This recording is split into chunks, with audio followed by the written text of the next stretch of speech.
હયાત હોય એના માત પિતા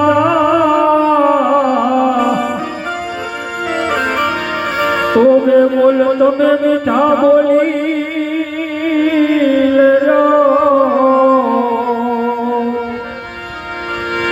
અરે હોઠ એના એ વિનાય જશે એ પછી ગંગા જળ પાય તમે શું કરશો એ હોઠ એના વિનાય જશે એ પછી ગંગા જળ પાય તમે શું કરશો આ જનરા તો જતા રહ્યા સદગુરુ એના સાંભળે એ જનરા તો જતા રહ્યા અને સદગુરુ એના સાંભળે એ ભાઈ લાખો વિતાવો પાછળ જિંદગી તો જનાર પાછા નહીં મળે લાખો વિતાવી દ્યો પાછળ જિંદગી તો જનાર પાછા નહીં મળે એવા સ્વજનોને ગુમાવ્યા હોય અને એના ઈ સ્વજનોના હૈયાના સ્મરણો આપણા હૃદયમાં ગુંજ્યા કરતા હોય તો ઈ સ્વજનના સ્મરણ માટે એ કીર્તન ગાવું હોય ત્યારે હે વાલા સ્વજનોની વસમી વિદાય હે દિલો માન કે વાલા સ્વજનોની વસમી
સુધી મળવા